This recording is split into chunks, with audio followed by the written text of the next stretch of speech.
Bienvenue dans Défense Zone, le podcast qui traite des questions de l'univers militaire, de sécurité et également de géopolitique. Cette semaine, nous sommes une fois encore en compagnie de Romain, l'un des journalistes de notre rédaction, afin de parler des derniers articles et reportages que nous avons publiés dans l'espace Premium et que vous pouvez d'ores et déjà consulter en étant abonné à notre média. Donc Romain, à l'heure où nous enregistrons cet épisode, nous sommes fin novembre 2022 et tu vas nous parler de 5 gros dossiers que tu as rédigés. Le premier traite de l'Indo-Pacifique, rien de moins que le nouveau centre du monde, à en croire ton article.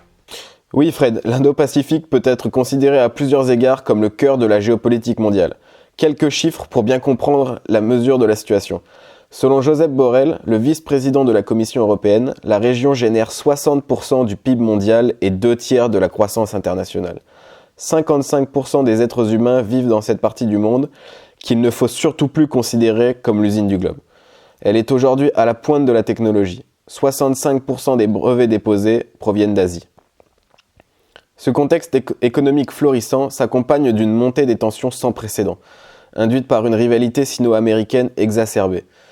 Bien évidemment, le vieux continent s'intéresse de près à ce sujet.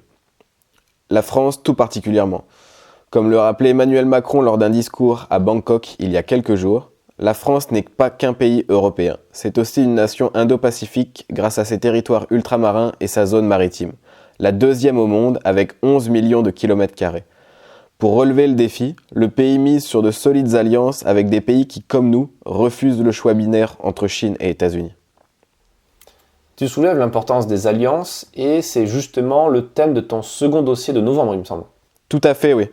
En matière d'alliance, la France et la Belgique repoussent le champ des possibles. C'est en tout cas l'avis des officiels de part et d'autre de la frontière. Je me suis intéressé à l'accord CAMO, signé il y a maintenant 4 ans. Ce partenariat stratégique franco-belge a pour but de mettre en place, d'ici 2030, une interopérabilité d'un nouveau genre entre la brigade motorisée de la composante terre belge et l'armée de terre française. Les deux armées disposeront de matériel identique, de formation et d'entraînement communs, et pourront ainsi opérer dans le cadre d'une doctrine militaire partagée.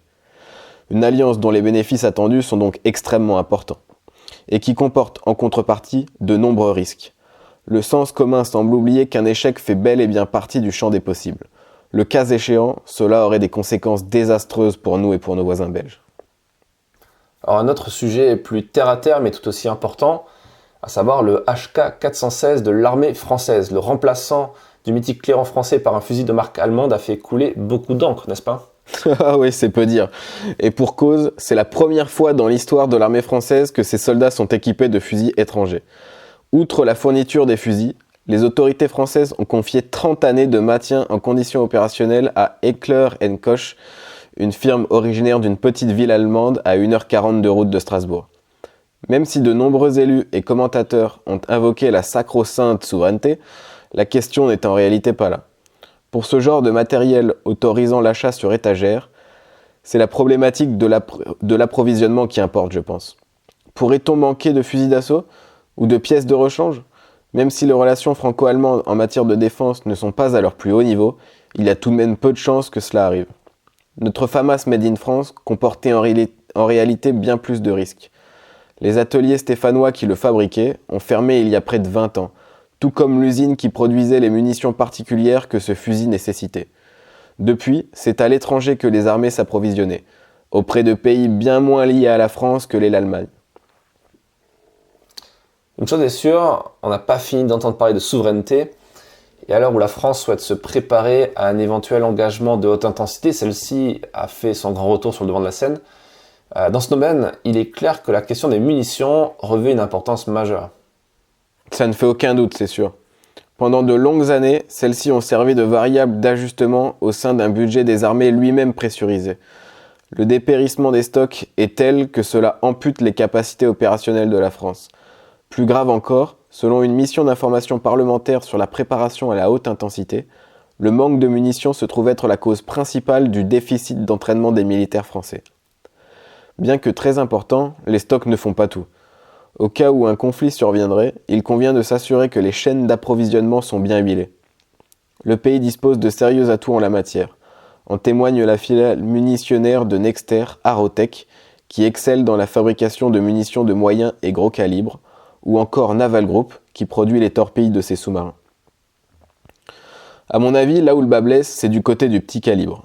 Je l'évoquais précédemment, la dernière usine de munitions du Mans a fermé ses portes il y a 20 ans, rendant la France totalement dépendante de ses importations. En temps de paix, pas d'inquiétude, c'est un marché surcapacitaire, c'est-à-dire que les capacités de production mondiale sont supérieures à la demande. En serait-il de même en temps de guerre ? Le gouvernement planche sur la question, assure l'entourage du ministre des Armées. Alors un jour, on pourrait se demander si les armes seraient toutes à énergie dirigée, les lasers auront alors rendu la problématique des munitions complètement obsolète. Oui, je ne crois pas si bien dire. La guerre des étoiles pourrait avoir lieu avant qu'on ne vive en plein Star Wars.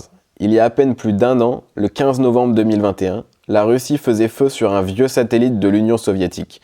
Le 24 février dernier, 1 heure avant l'invasion de l'Ukraine, le Kremlin orchestrait une cyberattaque, privant ainsi l'Ukraine et le reste de l'Europe de connexion Internet par satellite. Et ce ne sont que des exemples. Tout ça pour dire que l'espace concentre aujourd'hui des enjeux stratégiques majeurs. Dans ce dernier dossier du mois de novembre, je me suis intéressé aux objectifs de la France et à ce qu'elle souhaite mettre en œuvre pour les atteindre. La dernière loi de programmation militaire prévoyait un investissement de 4,3 milliards d'euros. Pourquoi faire ? Les récents événements liés à la guerre en Ukraine impactent-ils la stratégie française ? Si ces questions vous intéressent, je ne peux que vous inviter à vous rendre sur notre site internet. Merci Romain pour cette présentation détaillée et qui donne vraiment envie de lire tout ça. Je rappelle qu'en étant abonné à Défense Zone, vous avez accès à tout ce contenu premium et plus encore, car dans votre espace membre, vous pouvez également consulter tous les anciens numéros du magazine en version digitale, depuis le début d'ailleurs, depuis le numéro 1, et vous pouvez également écouter des épisodes inédits du podcast. Pour ce faire, rien de plus simple, rendez-vous sur notre site internet, défense-zone.com, puis cliquez sur l'onglet Premium en haut à droite et sélectionnez l'offre qui vous intéresse.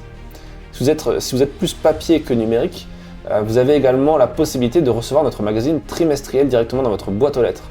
Rendez-vous donc sur notre site internet pour retrouver toutes les infos et à très vite dans un prochain épisode du podcast.